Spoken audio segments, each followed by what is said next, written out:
Don't just live for tomorrow, or just live in yesterday. Just be glad for all you have that's in today. Hey everyone, Connie here, and welcome to my blind reaction to episode 5 of Pandora Hearts. It's been a couple weeks since we got to this series, and I think the reason for that, the reason I put it off the other week, was because compared to other shows we're reacting to right now, this one is the least interesting to me. And that's not to say it's not interesting, and that's not to say I'm not enjoying it, because I am enjoying it. But it's just compared to everything else, it's the least interesting. Like at pretty much any time, I'd rather watch Higurashi or Digimon or Glitch Text or whatever. Um, and again, that's not knocking this series. It's just saying by comparison. But I am still interested in this, and we are going to continue. And yeah, we'll see how far we go down this down the rabbit hole. If at any point I do end up stopping it, then we'll stop it at that point, and I'll let you know ahead of time. Obviously, I won't just quit it and not tell you. But hopefully that doesn't happen. Hopefully we just continue on as normal. So not much has actually happened yet. After the entire initial incident with the Chains of the Abyss, after Oz was let out of the Abyss, thanks to help from Alice and almost help from the this organization. I can't remember their names right now. I think it was actually just the Pandora organization. Either way, now Alice and Oz have formed a contract. They've learned a little bit about the Pandora organization from these two who they're talking to. I can't think of their names. And they fought a giant hedgehog monster, which I guess the creatures born in the abyss are called chains, I think was said. So that's interesting in and of itself. But yeah, so that's basically all that's happened so far. Not really too much has occurred after the entire incident of Oz being dragged into the abyss. Um, Maybe we'll get more of that this episode. I don't know, hard to say. Now, as I've stated in the past, I don't know where I left off when I first watched this originally, like a decade ago or so, so whenever that was. Um, well, nearly a decade, sometime like that. Either way, I don't remember exactly where I left off, so I don't know if I've gotten to this part, and honestly, I just can't say at this point. It's just too hard to tell. But I don't, even if I did, I don't remember anything. I don't know what's to come, so we're just taking it as we take it. And again, I know for a fact I didn't watch that much. I know for a fact I only watched like a few episodes, like one or like not even two full handfuls of episodes. Less than 10 episodes. I don't know exactly how many it was though. But I know for a fact it was less than 10. Um, yeah, I don't know where this is going to go at this point.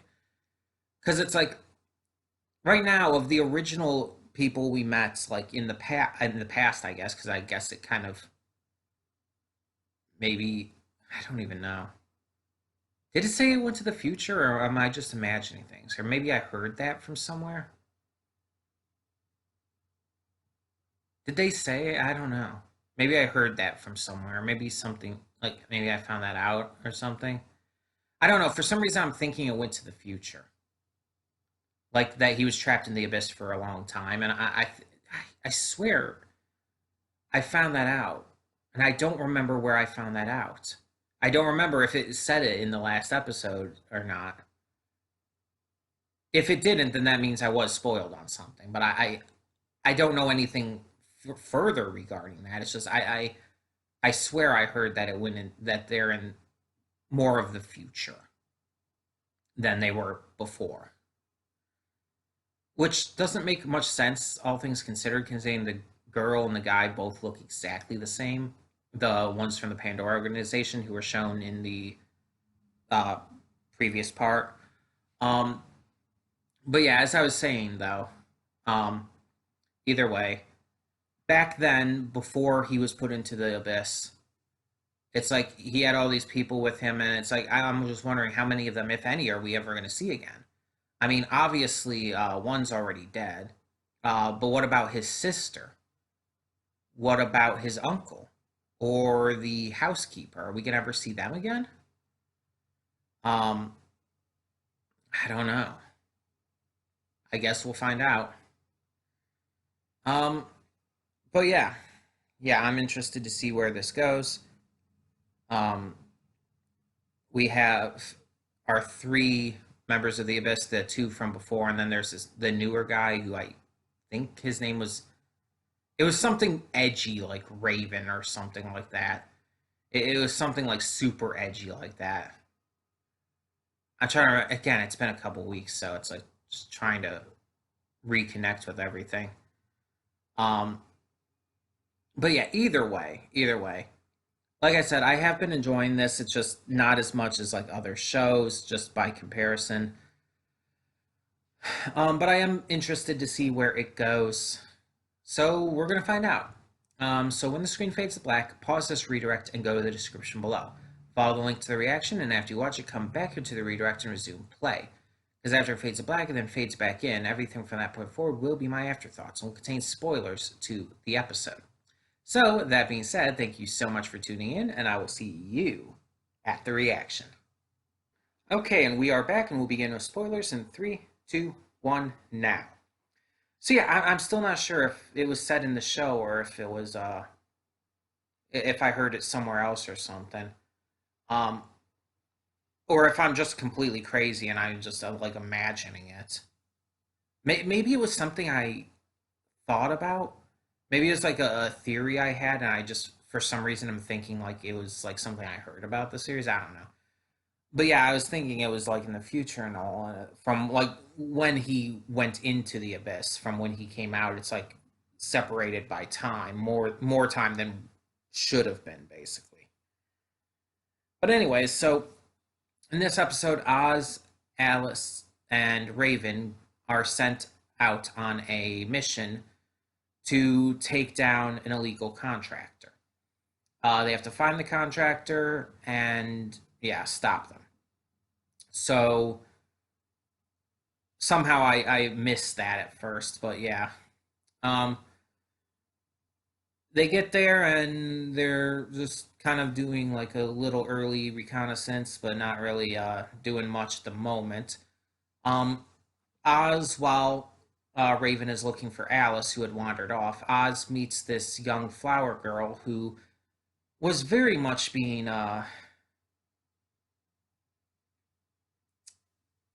preyed on, let's put it that way, by a creepy asshole.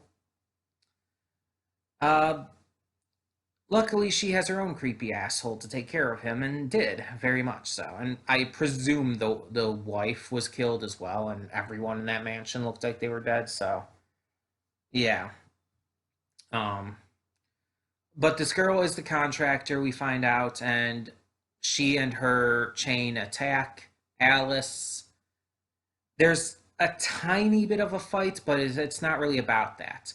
Really, what we see is that this episode is not about the action, it's more about showing the consequences of the contract, which Oz would eventually have to deal with. Well, Oz and Alice would eventually have to deal with, unless they can figure out a way to stop it. Um, so contractors have this not really tattoo. That's the wrong way of putting it. Just this marking, this magical marking on their chest, and it's like it's shaped like a clock, and it fills in gradually over time.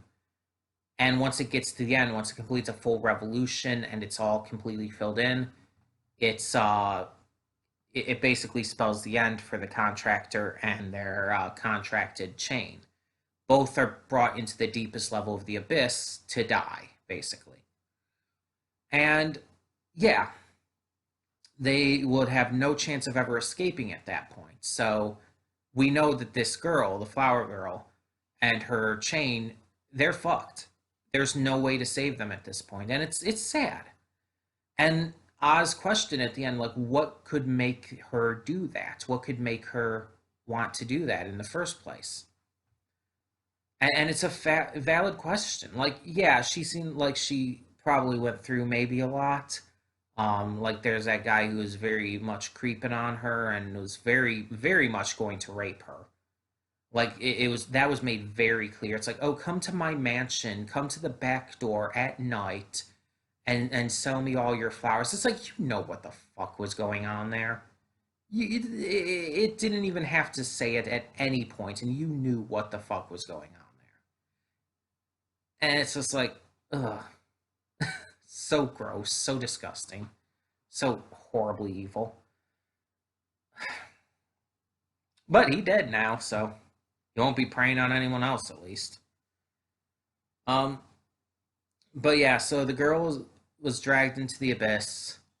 Oz tried to save her, but Raven stopped him. And honestly, even though again it didn't say it, it's very implied. I feel that if Oz had grabbed her hand, he would have been dragged in too. So I'm kind of thinking that this series seems to have a lot of show don't tell focused on in it. Like it very much like it tells us what's going on without actually saying it.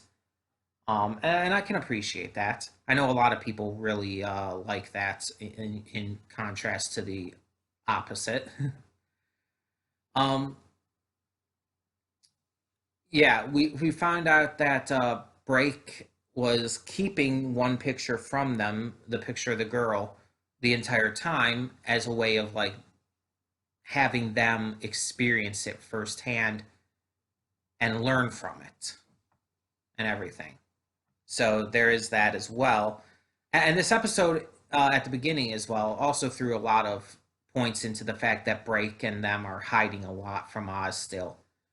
And they don't even deny it. Like he flat out admits to it. He's like, "Oh yeah, correct," but that's the way it should be. He's admitting to it, but he's saying like, "Yeah, we need to do it this way." And it's like you're not really giving him a reason to trust you. And I think he admits to that too. I think he understands that fully. Um, so it's a really interesting thing we got, and then of course at the end we had like the little hints of the bad guys. I think like that crazy sounding feminine voice was, I think that was one of the people from the beginning who was involved in the possession of Gil. I might be wrong, but I think I remember that voice from that point. Um, but yeah, it's like so they're waiting at the church where Oz was first dragged into the abyss, and they're expecting him to return. So that's interesting. Wonder if that is going to happen. I guess we'll find out. Um, but for now, yeah, this was a sad episode, a disturbing episode.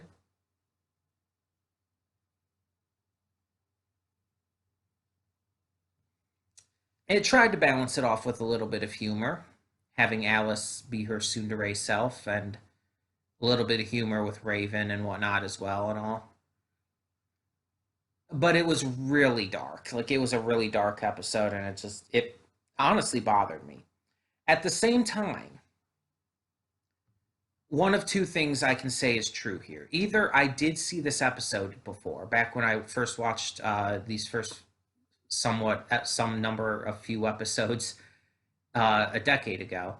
Either I saw this before or I've seen something very similar, because the idea of this girl, this like flower girl specifically, who is secretly a bad guy, like that is excessively reminiscent to me. Like I strongly remember that.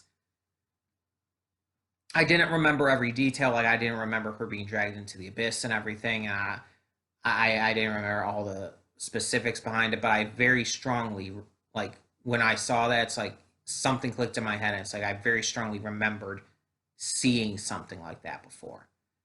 And again, I kind of compared it to Lena and Magica from DuckTales 2017. But at the same time, it's like that's not what I was thinking of. That was just a comparison I also happened to make. So I think maybe I did get this far into the series in my first watch through. But again, there's so many details I did not remember. I didn't remember the creepy asshole either. Um, so it's like there's that. But yeah, there's just something so viscerally reminiscent about that, and I can't quite place it. So yeah, um, maybe I did get this far before. I'm not sure because it's been like about a decade. So either way, I did enjoy this as sad and gloomy and dark as it was, and I'm interested to see what more kind of information we get on the contracts, the chains, all of this stuff going on. So tell me in the comments below what you thought of this episode of Pandora Hearts, and thank you so much for tuning in. For now, I'm Connie and I'm signing off. See y'all next time.